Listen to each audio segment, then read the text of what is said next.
What's up, everybody, and welcome to the Wait What Are We Talking About podcast, episode 128. My name is Bret, aka Enigma9011, and you can catch this podcast live, usually over on twitch.tv/Enigma9011, every Sunday at 8 p.m. Eastern. You can join the chat if you're a subscriber over there. We'd love to have you in on the conversation. But if you can't catch it live, that's A-OK, and go over to YouTube and podcast services the very next week, where it's broken out topic by topic and put as one big video and MP3 for your amusement on the following Friday. Last but not least, hashtag ad merch store. Get all of your swag over there. T-shirts, cups, backpacks, and more. Rep the brand. Support us, and we would love you for it. So, we're back to solo podcast, but for good fucking reason. Wrestlemania weekend just happened as of recording, and we're going to be talking a whole lot of wrestling. All three topics. That's right, 3 topics today. So, if you're not a wrestling fan, bye. See you next week. No, just kidding. Stick around. Maybe you'll have some fun. I don't know. Lady had some fun with wrestling, and she's not even a wrestling fan, so we'll see. But anyways, WrestleMania weekend happened. Want to talk about the events that transpired, matches that took place, the highs, the lows, the what the fucks, and yeah, just kind of nerd out about some wrestling with you guys. So for topic 1, officially, we're going to be talking a few different things that kind of happened at the before WrestleMania actually kicked off. We're going to be talking about the Hall of Fame. We're going to be talking about Ring of Honor Supercard really quick, just some notes on that, and then NXT Stand and Deliver. So let's start with the Hall of Fame. So we had 5 inductees on the Warrior Award. We had Queen Sharmell, the Steiner brothers, Vader, Shad Gaspard getting the Ultimate Warrior Award. Who am I missing? I know I'm missing somebody. At least I feel like I'm missing somebody. Obviously, Undertaker was the big one. Was it only those 5? Oh, yeah. Let's see. Who came out first? Oof. Steiners were first. I'm not sure. Maybe it was only 5. Maybe I'm just making things up. But anyways, Hall of Fame ceremony. Small class. That was it. Thank you, Papa Griff. Small class this year. Honestly, I think that's good. I think years past, they've done maybe like 7 or 8 at a time. And not that it's bad, just as they've kind of learned from in the past, if you have too many people going and speeches run long, you gotta cut time somewhere. And that's this thing with live TV. You always gotta cut time if things just don't work out right, as we'll talk about later. And I think, yeah, having the smaller classes, I think it does give everybody a little bit more time to say what they need to say, rather what they want to say, and give those proper thank yous. But on the same side of that, very, very short speeches this year by people. I know Undertaker was the main slot. Obviously, we want to give him a lot of respect, 30 years in the business, and obviously all the things that he's done. So, and Vince is probably one of Vince's favorites, so we want to give him all the time in the world that he wanted. So it seems like those very first few, definitely the Steiners, like so little time. You get in, you get out, and that's it. Quick speech by them. Steiners surprisingly stayed under control. Scott kind of rambled a little bit, but Rick brought it back in with a nice message. Sharmell had a very nice thank you to everyone. I know, in the grand scheme of things, she hasn't done a lot, but I really enjoyed her speech. I thought it was very genuine with what she was saying. Seeing Vader's son once again, NXT alum. I know he gave it a shot there. I don't know if he's still wrestling. Cool to see him again. But once again, him and his mom, short and sweet. The Shad Gaspard segment, him getting the Warrior Award. Cool to see. JTG there, showing his love and support for his friend. Nice to see him and the son, I'm blanking on the son's name, doing the old Crime Time handshake. But yeah, another short one. The crowd was very, supportive of the family, which was good, and giving, their respect to Shad, and obviously his sacrifice that he did for his son. Very heartfelt moment from, I think it was last year, that people were kind of wondering why he didn't get the award then, but getting it now, definitely earned that. Now, to mention the crowd, I'd say for these first 4, they were pretty good. Once we started getting into Taker, we had some hooligans, we had some shenanigans, and I was like, oh, God. Like, it's I know why, for time purposes and planning, like, you kind of cram it in with SmackDown. But that's something I think I miss, or at least think was better from Hall of Fames in the past, like that designated, like, this is the Hall of Fame event. Like, it's more serious in tone, and, you're there for stories. And, I mean, there were still some jackasses in Hall of Fame's past, no doubt about it. But there was a couple times just during Taker stuff, I'm like, guys, shut up, please, just fucking listen. But Taker obviously got the ovation that he deserved. I don't know off the top of my head how long, but it seemed like a solid 10 minutes, if not more, of just, ovations and chants for Taker, allowing him to obviously take it all in, saying he essentially retired, during the pandemic, and his whole Undertaker anniversary thingy happened then too. So it was nice to have him get this moment. It was nice to hear his stories that he told, the 3 things that kind of he lessons or mental things, checks that he puts, he learned and reminds himself, and how he shared that. That was nice.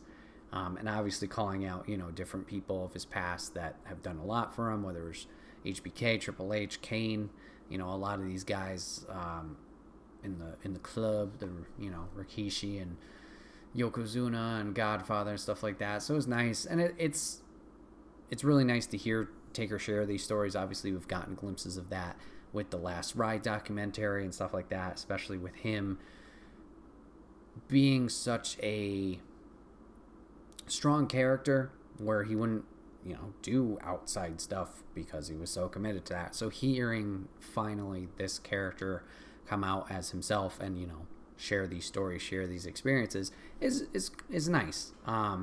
It's really cool to see and hear. And I think that's what makes, wrestlers kind of more intriguing now, more in the current era with, podcast appearances, and you get the glimpse behind the curtain and stuff like that. It's nice to know and learn these things of the business. Not the business of like, oh, this is how it all works, but just people's experiences. It's very cool to hear, and especially from him, once again, being someone so committed to his character, to not share these stories early on, a cool experience to have as a fan. So, great speech by Taker. Obviously deserves it. We get the little tease at the end of the Never Say Never, which would lead into more rumors regarding our friend Seth Rollins. Obviously now, hindsight, we don't know that's the case, or we know that wasn't the case, but a little planting of the seed there. Will that turn into anything?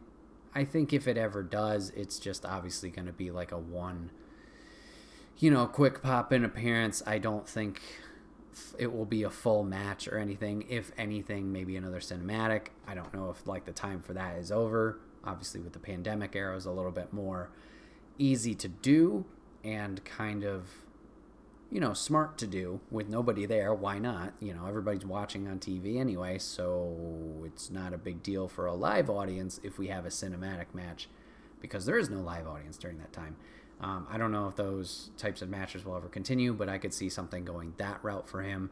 And it could also just be, him just giving the fans that more, excitement, and doesn't mean anything by it. Let's just let the man, retire, chill, do what he wants to do, hang with his family. But, yeah, Hall of Fame was good.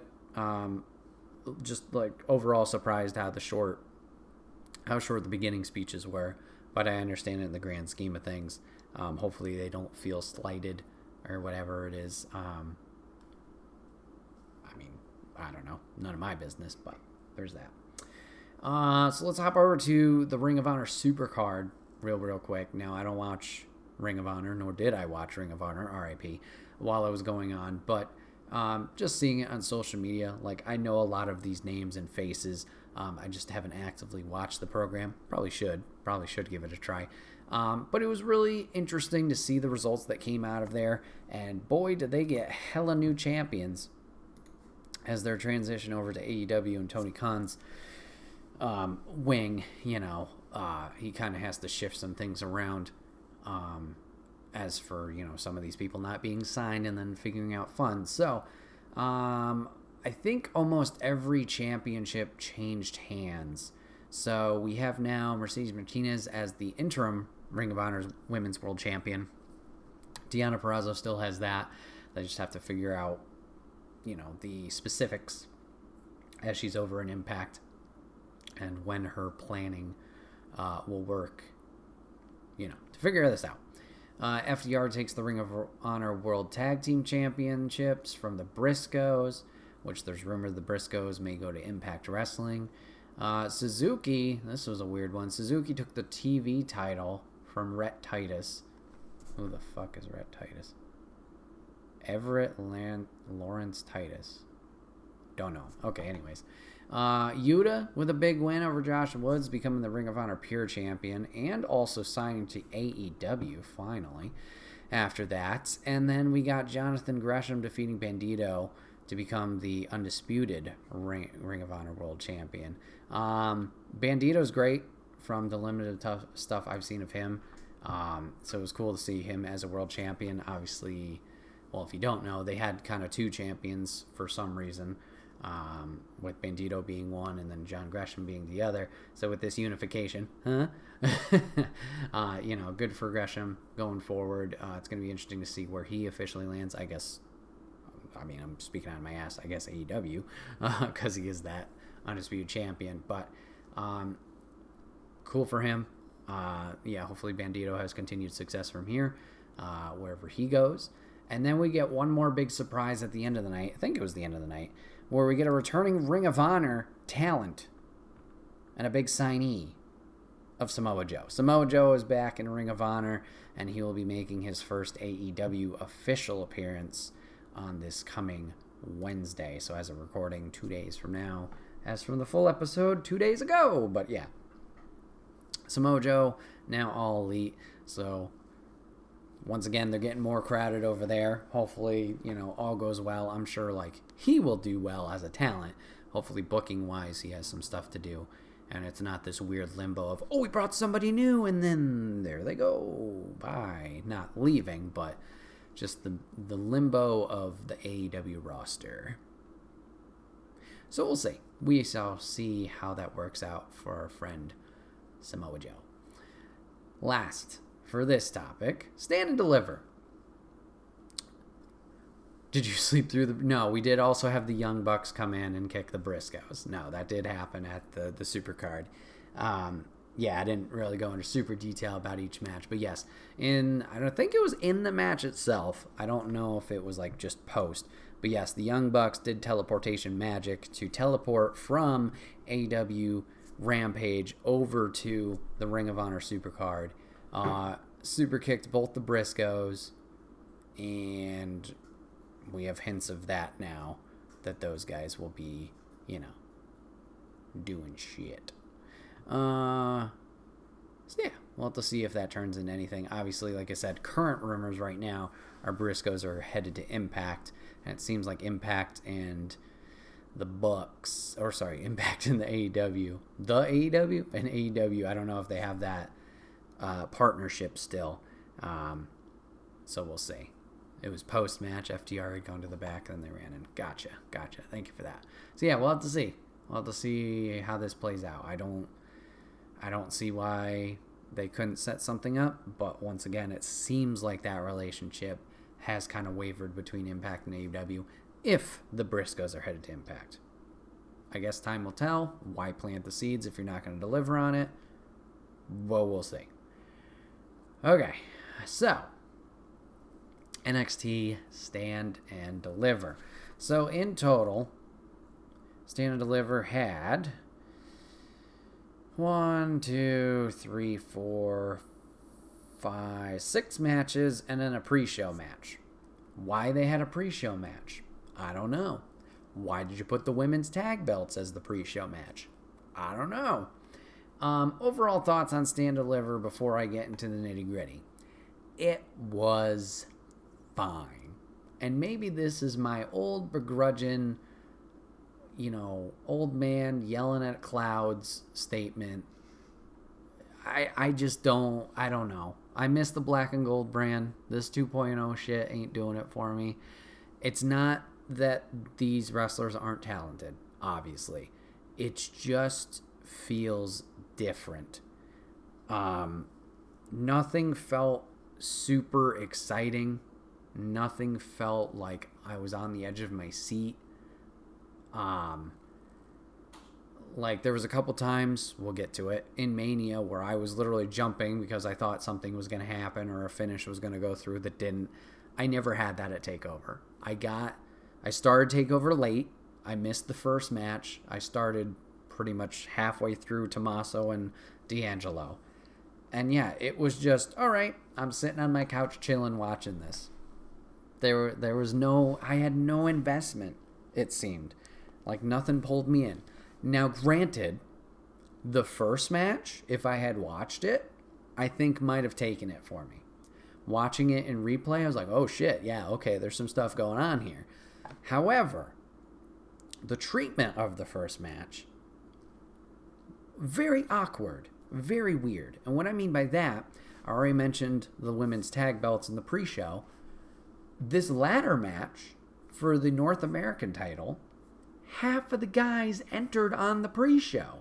Santos Escobar got an entrance on the pre-show. Grayson Waller got his entrance on the pre-show. What's the guy's name? Hold on, I wrote it down. The other Uso, Solo Sikoa, got his entrance on the pre-show. What the fuck are we doing? Put it on the event. You only got Grimes and you got Carmelo Hayes. Both great talents, don't get me wrong. The other three, just big disrespect. No entrances on the fucking show. We got to put them in the pre-show. And then we get the awkward opening for this takeover. We got is it Tom Phillips? No, it's the other guy. Wade Barrett and the other guy. I'm sorry. I'm totally blanking on your name. Doing commentary. And you just see men in their, just standing behind them, awkwardly staring each other down while, the whole video package opening was going. Stupid. So anyways, we open with the ladder match. Well, actually, fuck it. We'll go to the pre-show. So pre-show, we get Raquel and Dakota Kai, magically best friends again, against Toxic Attraction. All four ladies very talented, very skilled. Once again, nothing really of importance happened here. The only thing that was exciting was Wendy Chu showed up. Bopped Gigi Dolan with her pillow, then splashed her soda in her face. Raquel got JC Jane up, choke slam thingy, and it was done. There was more to the match than that, but that was the ending sequence. Okay, new tag champs. Woohoo! Yay! What? All right. Anyways, so we head into the actual match, the actual event. Ladder match. Ladder match was very good. Good spots by all the guys. We had a lot of people out there for managing. We had the whole Legado del Fantasma out there. We had Grayson Waller has some big-ass bodyguard dude with him, so we had him. We had Trick Williams with Carmelo Hayes. So we get, the fun elements of all these dumbasses outside of the ring. So we get all the chaos going. Fun spots, fun dives. Good stuff from them. Grayson Waller sets up Carmelo Hayes on a ladder outside against the barrier, almost invading personal space of the people in the front row with their barricade system. So Carmelo's laying on the ladder here. Grayson's climbed up to another ladder outside the ring. Says, oh, fuck it. I'm going to take you out. He jumps. He does the little, clap between the legs like a basketball player passing the ball between the clap elbow drop. Trick Williams sees this, pulls Carmelo out of the way, off the ladder, and Grayson Waller literally just eats shit and just takes his elbow right on the edge of the ladder. Not breaking it fully, but man, he nailed that thing. How this man didn't shatter his elbow, I haven't looked into it. Maybe he did. Ouchie. Looked like it hurt quite a bit. So hopefully he's okay. Yeah. Cameron Grimes, new North American champion. So good for him. That's a long time coming. Yeah. That guy should have been North American champion long ago. So yeah, he won the title after a top rope cave-in on Santos Escobar, who had just I think he just did a sunset flip on somebody. Fun match overall. Like I said, I see that would be the most exciting match. We've got a couple Uso chants for Sikoa, so obviously people are on to that. Let's just make him the third Uso, and let's move on. All right, next match. Tommaso Ciampa versus Tony D'Angelo. Hey! Hard-hitting match. Ciampa had some nice tributes to Triple H and HBK during his entrance. This seems like it is Ciampa's farewell to NXT, so I guess he'll be continuing on the path to the main roster. Hopefully he don't die there. It was a fine match. The finishing sequence ended up being a DDT on the outside onto the concrete, D'Angelo DDTing Ciampa, and then doing the worst finisher ever. Literally, Ciampa's on the ground on all fours, and Tony just goes, oh, and does a little, Italian FU thing, and just kicks him in the head. Just like, it was over. Stupid. So anyways, Ciampa does his job, go out on your back, put the next guy up forward, and Ciampa gets a big standing ovation, gets his moment in the sun, goes to leave, Triple H comes out, gives him the push, gives him the rub, obviously the two share a laugh and a hug, and we'll have to see where Ciampa goes from here. Obviously he's going to the main roster, unless his contract's up, I don't know. Hopefully he does well. Hopefully it's not Butch. We'll have to see. Only time will tell. So then next match we get is the men's tag team title triple threat. We get Imperium defending their titles against MSK and the Creed brothers of the Diamond Mine. Another one. Good match. Fine. We get some good spots from MSK. They're always exciting. The Rascals, formerly of Impact. We got this interesting spot, which I don't know if we've done.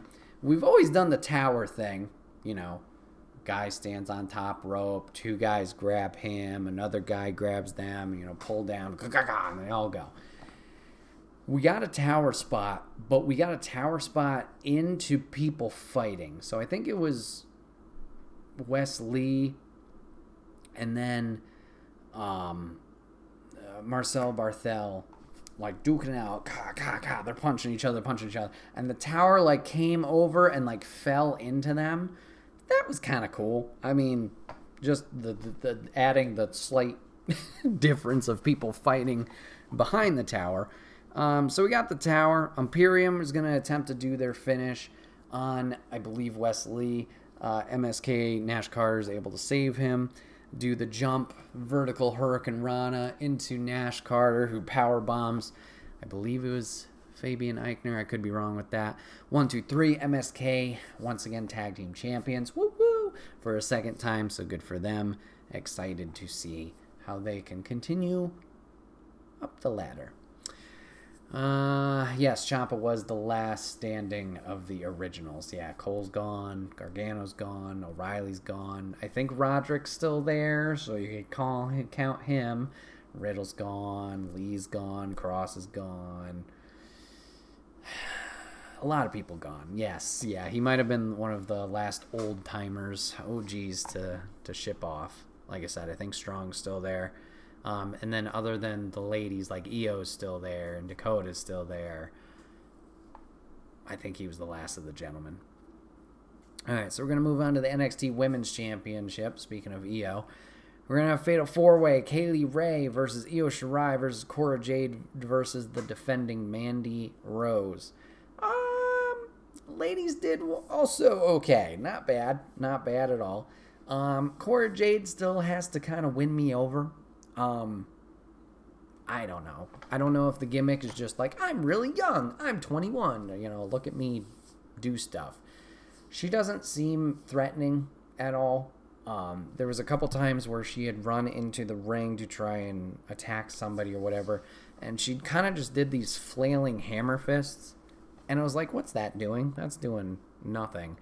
So I really don't have any, not faith, that sounds weird, any belief, I guess, in the Cora Jade character right now. It's just like, you're there, you're trying, good for you, I want you to try, but I just don't feel like cheering her on or being like, yeah, pulling for her to win.